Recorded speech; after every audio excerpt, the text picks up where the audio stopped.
بسم اللہ الرحمن الرحیم۔ معزز خواتین و حضرات، السلام علیکم ورحمۃ اللہ وبرکاتہ۔ رب کائنات کی انسانیت پر ان گنت بے شمار لاتعداد احسانات ہیں،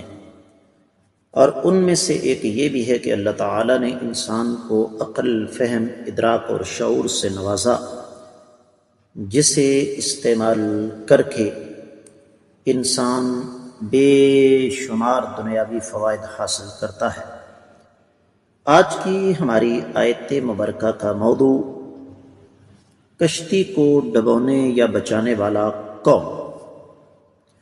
معمول کے مطابق سب سے پہلے آیت مبارکہ کی تلاوت اللہ رب العزت ارشاد فرماتے ہیں،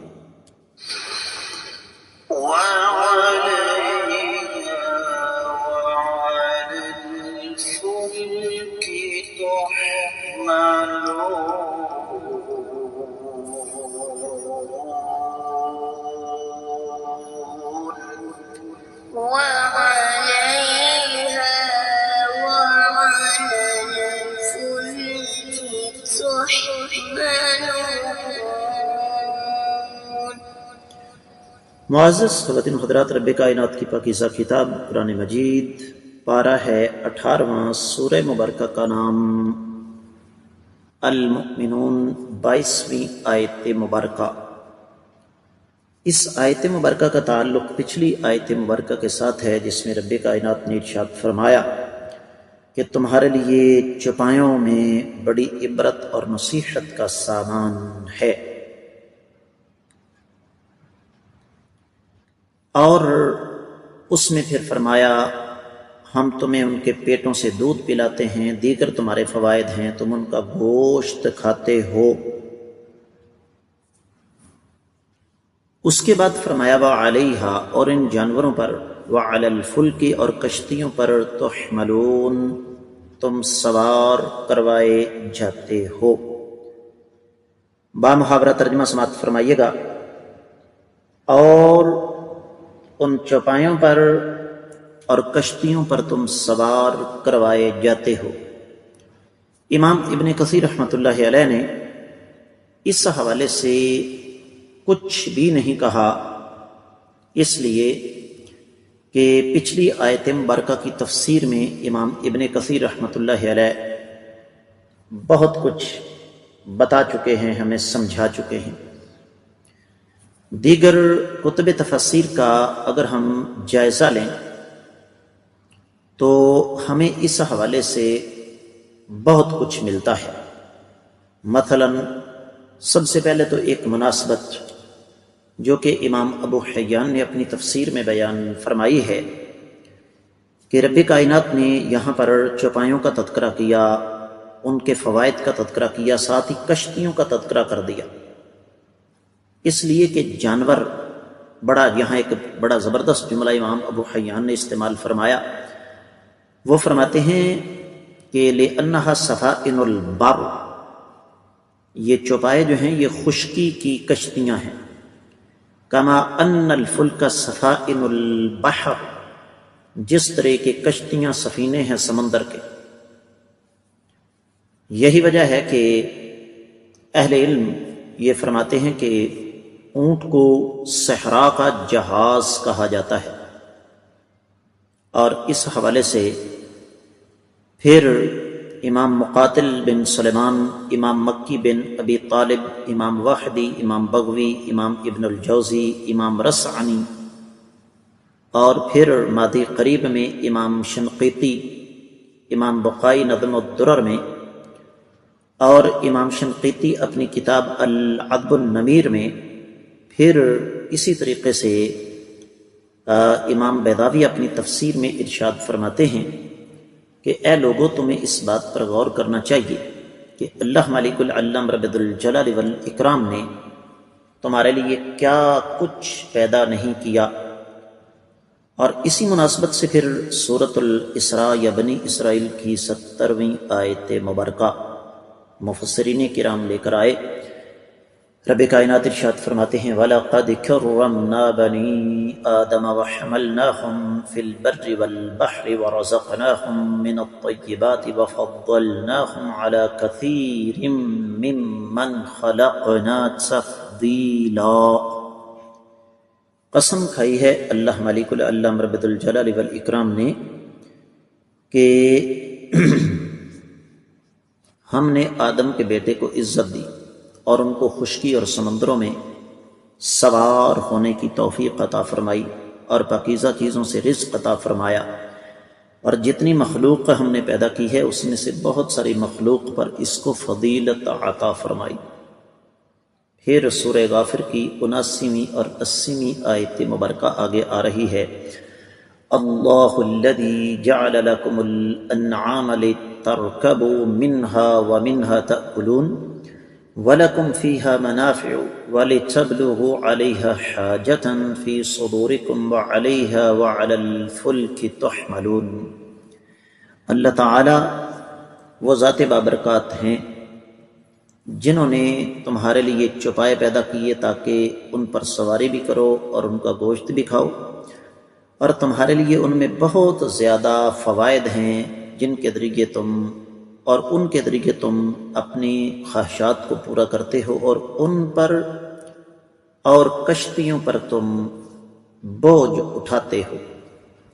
سورہ زخرف 3 آیات مبارکات 12، 13 اور 14۔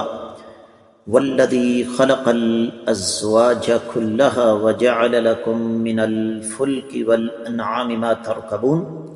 لتستووا على ظهوره ثم تذكروا نعمة ربكم إذا استويتم عليه وتقولوا سبحان الذي سخر لنا هذا وما كنا له مقرنين وإنا إلى ربنا لمنقلبون۔ مفہوم بالکل صاف، شفاف اور واضح ہے۔ یہاں پر جو چیز معزز خواتین و حضرات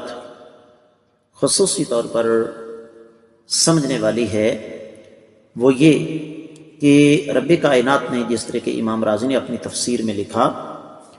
کہ ایک ایک جانور کے کئی فوائد، اور پھر انہی فوائد کا یہ تسلسل کشتیوں کے ساتھ بھی جڑا ہوا ہے کہ ہر جگہ جانور کام نہیں کرتا، بلکہ بعض مقامات پر جانور سے آگے جانا پڑتا ہے۔ تو رب کائنات نے بطور انعام کشتیوں کا تذکرہ فرمایا، اور یہاں بھی اللہ رب العزت اپنی توحید ہمارے سامنے واضح فرما رہے ہیں کہ بتاؤ کشتیاں پانی پر چلتی ہیں، ان کو ڈبونے سے بچانے والا کون ہے؟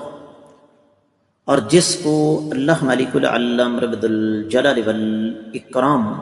ڈبونے کا فیصلہ کر لیں ان کو بچا کون سکتا ہے؟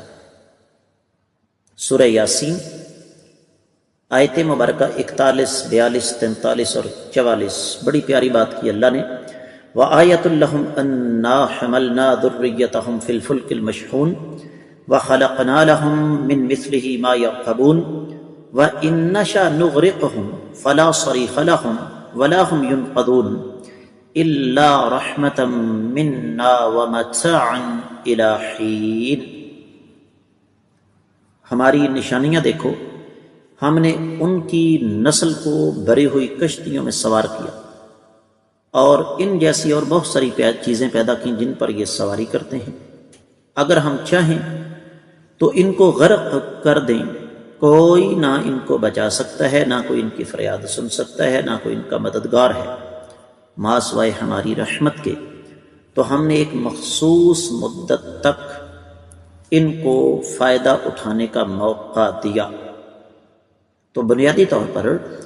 جو چیز یہاں سمجھنے والی ہے، بڑا قیمتی جملہ ہے جو یہاں پر میں نقل کروں گا۔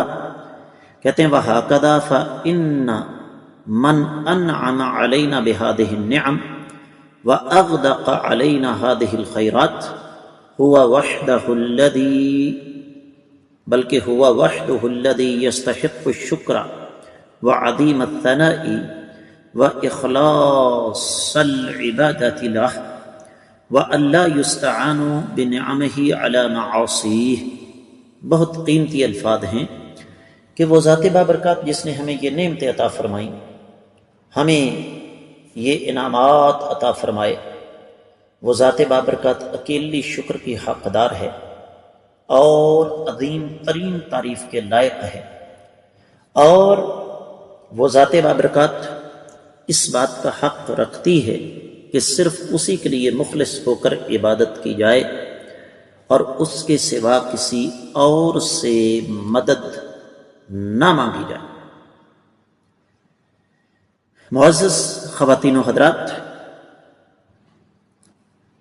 اسی مناسبت سے پھر تفسیر المراغی، تفسیر روح البیان اور تفسیر الفتوحات میں کچھ امور ہیں جن کی طرف میں اشارہ کروں گا، کیونکہ آپ اچھی طرح جانتے ہیں کہ ہمارا مزاج اختصار ہے، اور میں ہمیشہ کوشش کیا کرتا ہوں کہ اپنے معزز اور مکرم سامعین کو سوچنے اور سمجھنے کی دعوت دوں۔ تو اہل علم یہ فرماتے ہیں کہ انسانی تاریخ ہمیں یہ بتاتی ہے کہ جب اللہ تعالیٰ کسی بیڑی کو، کسی کشتی کو، کسی بیڑے کو ڈبونے کا فیصلہ کر لیں تو کائنات کی کوئی طاقت بچا نہیں سکتی، اور اگر اللہ رب العزت کسی کو بچانے کا فیصلہ کر لیں تو کوئی ڈبو نہیں سکتا۔ تو اس کے ذریعے بھی اللہ تعالی دراصل ہمیں عقیدہ توحید سمجھا رہے ہیں کہ جب اللہ کے سوا کوئی اور بچانے یا ڈبونے والا نہیں ہے تو پھر ہمیں اللہ کی توحید کی طرف آنا چاہیے۔ اس کے ساتھ ہی اس آیت مبارکہ کی تفسیر مکمل ہوتی ہے۔